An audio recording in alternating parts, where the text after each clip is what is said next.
Recording 2, here we go. Hello and welcome to the Poe-Cast. I am Benjamin in a spinning chair. And I am Christopher, staring at Benjamin in disbelief. Whee! I'm having fun, it's okay. Whoa, I almost flipped over, so I'm going to stop that now. If you flip over anywhere near my army of knights over there and you damage them, I will kill you. I'm going to go sit here in the closet and talk to you from here in a safe distance away from your knights, but I might look at maybe some of your Halo comics. Or also, what are we talking about today? We are talking about our writing. We are writers. We kind of alluded to this in the pilot episode. Yeah, we kind of led into this in our pilot episode. This is episode 4, by the way. I don't think we numbered our last episode. No, wait. Pilot episode so I 1, think 2, this is going to be episode 3. This is episode 3. The 4th episode. So we didn't number episode 2. I'm sorry. This is technically episode 4, but it's really episode 3. We had a pilot episode. Pilot episodes, they kind of screw things up for everybody. Yeah, you know. Yeah, who cares? Anyways, it's the prequel. It's the prelude. So anyways, as we explained in the pilot episode for those who listen, we write mostly for our personal amusement, or at least for myself. Christopher, I think, was at one point, I don't know if he still is, trying to get some professional writing out there.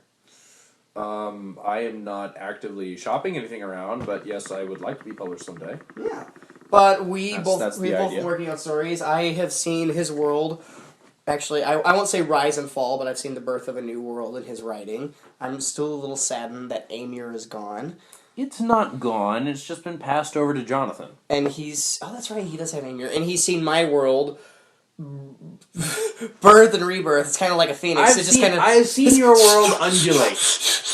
He literally, because I couldn't settle, but yeah, I finally found a time period to settle in. But see, you're sad about me doing away with magic in quote unquote Amir. In quote unquote Amir, yes, but I'm also sad about all your magical creatures being gone as well. This is going to be really nerdy for anyone who's listening. Not all the magical creatures are gone. I've still got dragons. You still got dragons. Dragons are going to make a cameo. At least you have dragons in Queenmaker. At least you have dragons. But you want to talk about? I've got more than dragons. I've got fairies. You want to talk about your world first, since you brought it up? Okay. Well, the sort of short pitch, and I'm not going to tell you guys much about it, because this is a book that I would like to publish someday. Yeah. So, not gonna.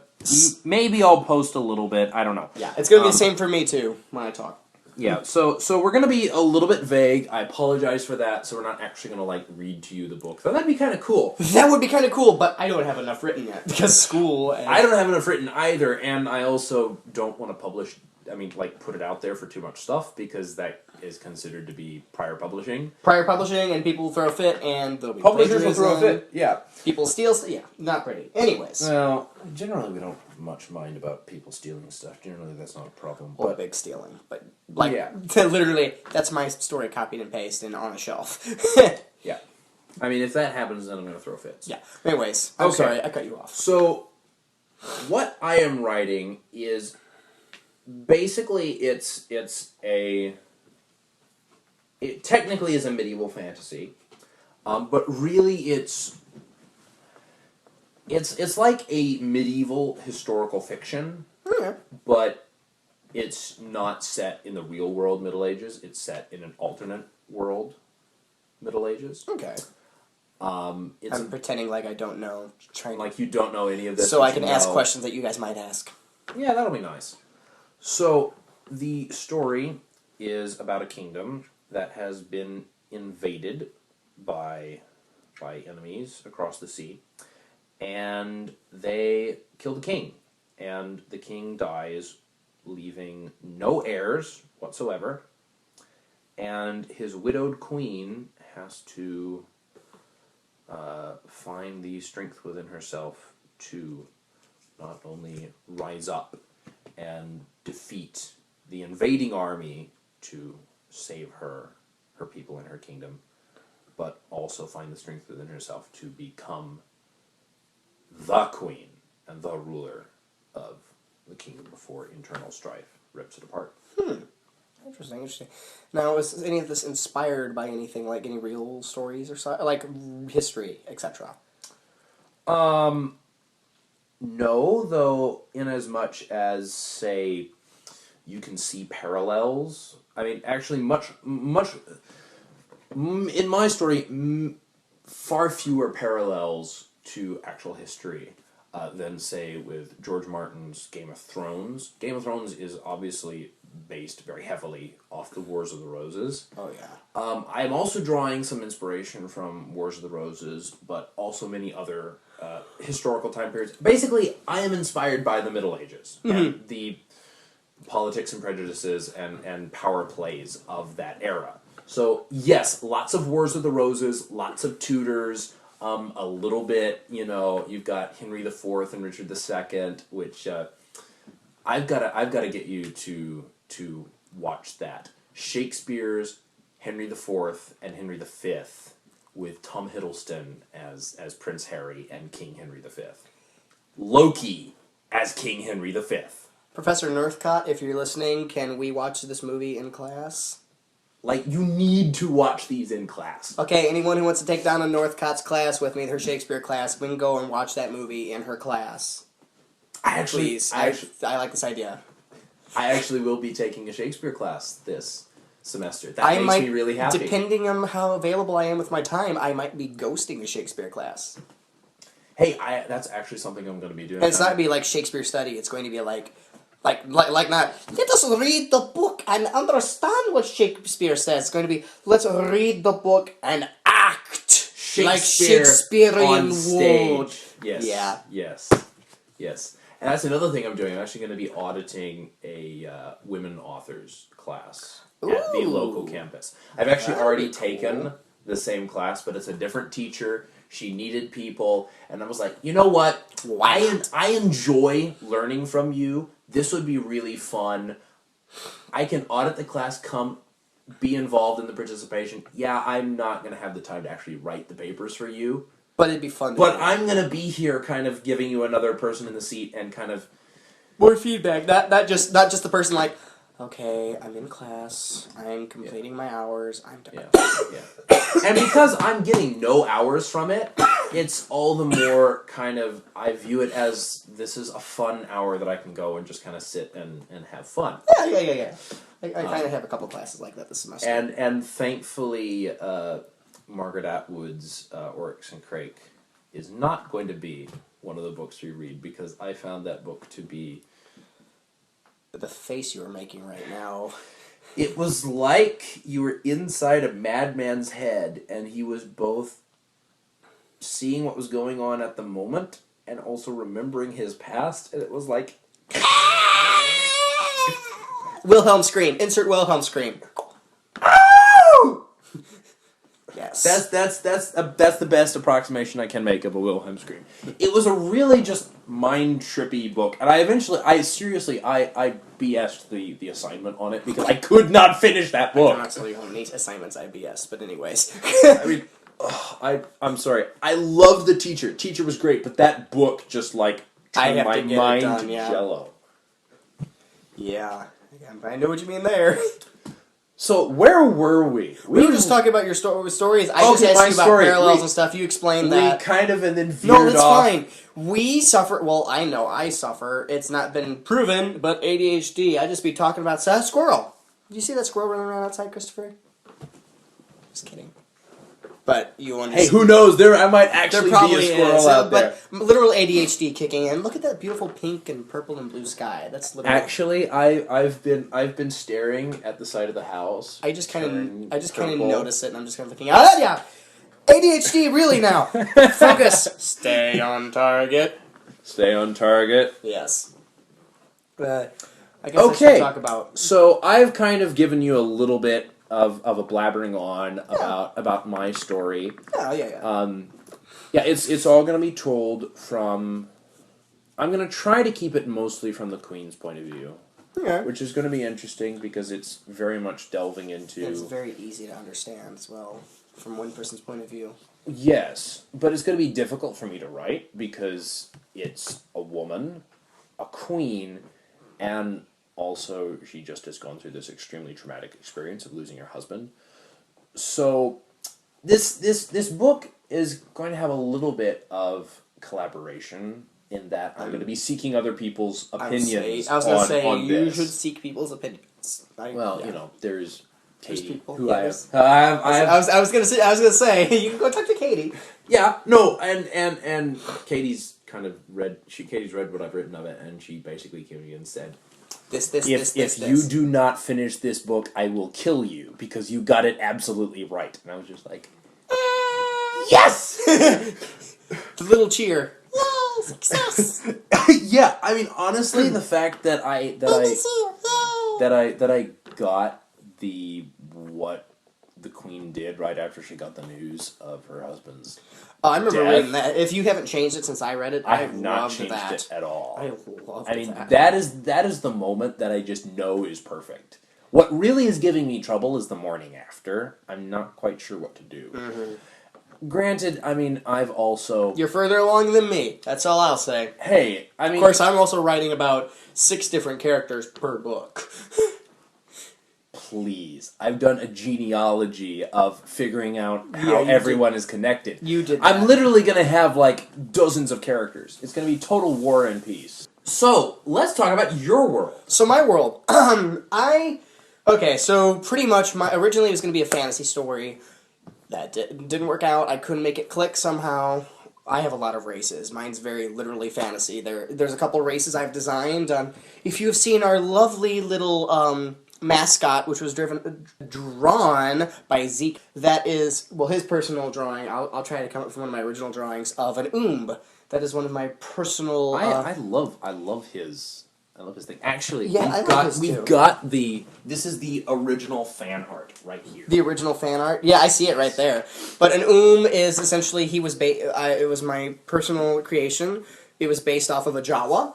Mixed a little bit with the Black Maid from, I don't remember what video game. Final Fantasy, I believe. Final Fantasy, but they are mainly just medieval Jawas, and I loved them. Yeah, they're also, they look a little bit like the Wizrobes from Legend of Zelda. From A Legend of Zelda, specifically A Link to the Past, because if you go to say Wind Waker or Majora's Mask, they look very, very different. I think it's the first 3 games, but especially that looks like from...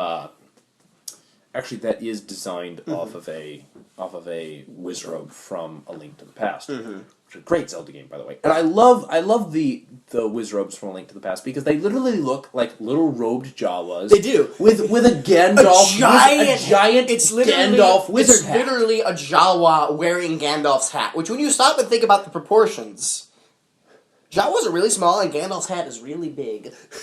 So he just kind of is eaten by the hat. And when they disappear, they just kind of collapse and the hat falls around them and then the hat disappears. Yeah, they're some of the most frightening enemies, but they are so cute. They actually are. Anyways, yeah. So there's a lot of races in my world. A couple of my own creations, such as the which I lovingly refer to as the cool people. Because when I first told him about it, he was like, "Those are cool people." But I think they're literally they're. If I beguiled you with their culture and stuff, you'd understand. But I'm not going to.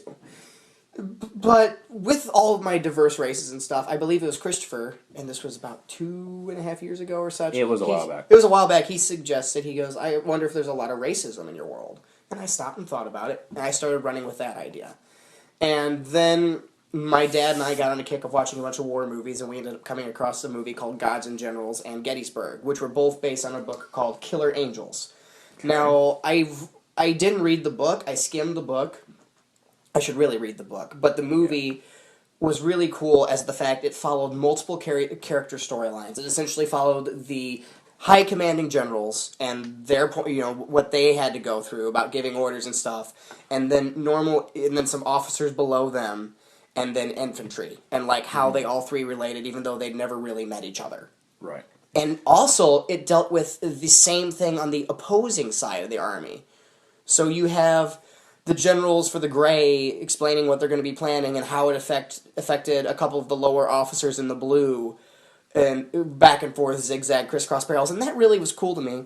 So I kind of ran with this idea of my story is going to be about a lot of racism and how, well, not racism in general, but how different characters in completely different countries affected one another indirectly. As like this queen over here of the Empress of the Elves over here did something that somehow affected this Minotaur brave way 2,000 miles away in the north. And I ran with that, but I was still trying to settle on a time period. I even played around with it being steampunk, which Christopher cringed at the fact and quickly suggested I change it. And then I decided...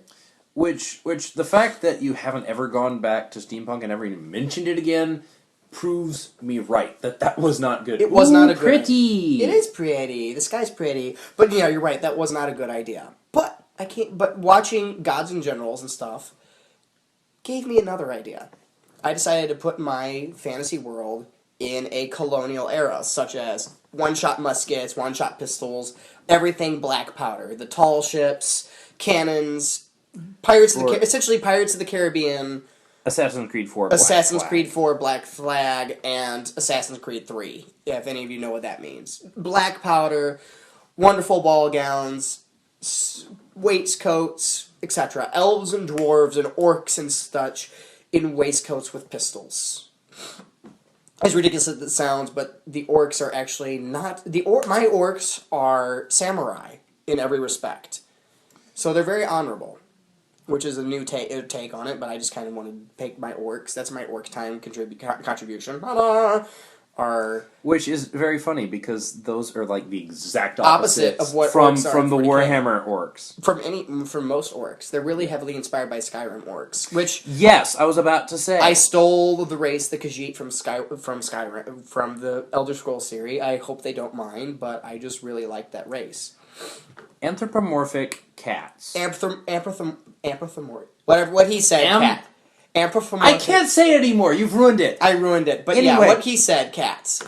But see, the thing about that is that as long as you don't steal the word and necessarily their culture, yeah, you're not stealing from Skyrim. You were inspired by Skyrim because I was heavily those inspired. Anthropomorphic animals have been used in a lot of things. Yeah, because there's the Kara and EverQuest too. Mm-hmm. Yeah, same thing, just different names. But that's basically Puss in Boots. Puss in Boots.